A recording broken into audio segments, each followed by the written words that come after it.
मैं उसके लिए प्रिपेयर भी होके आई हूँ, क्योंकि आप सबका राइट बनता है जानना,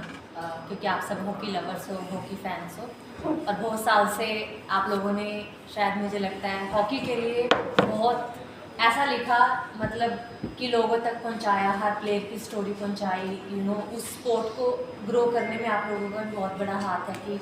लोगों को पता चले कि हॉकी में क्या इम्प्रूवमेंट हो रही है या क्या और काम कर सकते हैं। सो उसके लिए फ़र्स्ट ऑफ ऑल आप सबको मैं थैंक्स करना चाहती हूँ कि बहुत सारा आप लोगों ने मेरे लिए भी बहुत हेल्प की है, कि आप लोगों ने शायद जहाँ से उठ के मैंने काम किया, आप लोगों ने वो लोगों तक पहुँचाया कि एक बच्चा कैसे उठ के कहाँ से कहाँ तक पहुँच सकता है।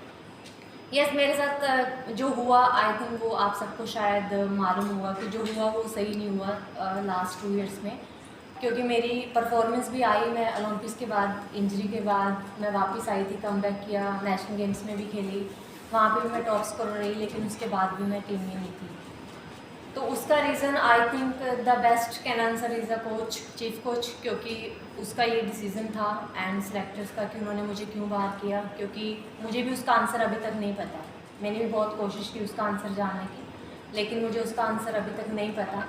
बट हाँ, ऐसा नहीं है कि मैं उस चीज़ के लिए मैंने कोई अभी से प्लान कर लिया रिटायरमेंट का, क्योंकि मेरे अंदर अभी भी हॉकी बाकी है। एंड मेरा एक वो एटीट्यूड रहा है कि कभी भी गिव अप ना करने का, कि लाइफ में गिव अप नहीं करना चाहिए, क्योंकि गिव अप करना होता तो शायद मैं ओलंपिक्स के बाद गिव अप कर देती, तभी मैं उसके बाद बोल देती कि मुझे नहीं करना। लेकिन एक इंजरी से रिकवर होकर वापस आना, देन अगेन अपने आप को प्रूव करना, सो वो मेरे अंदर है वो चीज़ कि लाइफ में गिव अप नहीं करना चाहिए। बट जब मुझे इसके लिए पूछा गया तो मुझे लगा कि एक ये शॉर्ट टर्म प्रोग्राम था, हो सकता है फ्यूचर में इसको लंबा भी करेंगे, कि मुझे हॉकी से बहुत प्यार है, क्योंकि हॉकी ने हमें सबको बहुत कुछ दिया है लाइफ में, एक आइडेंटिटी दी है। तो क्यों ना हम बच्चों के साथ हम वो काम करें जितने टाइम के लिए भी करना है, कि साथ में हम अपना भी करें, लेकिन बच्चों को जो हम नॉलेज है वो पास ऑन कर सकते हैं, या बच्चों के जो चीज़ें हमने शायद फेस की, कि बचपन में क्या क्या चीज़ें इंपॉर्टेंट हैं एक बच्चे के लिए, चाहे वो हॉकी वाइज हो या फिर एक मेंटल एस्पेक्ट से हो, कि हम उसको डेवलप कर सकते हैं कि नहीं, या मैं उसमें कंट्रीब्यूट कर सकती हूँ कि नहीं कर सकती। तो मुझे लगा कि मुझे ये करना चाहिए एक, क्योंकि मेरे अंदर पैशन है हॉकी का और स्पोर्ट के लिए बहुत प्यार है।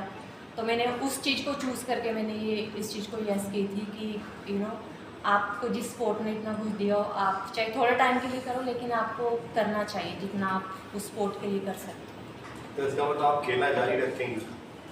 बिल्कुल, मौका मिलेगा। आपके कहने का मतलब ये है। बिल्कुल। एक और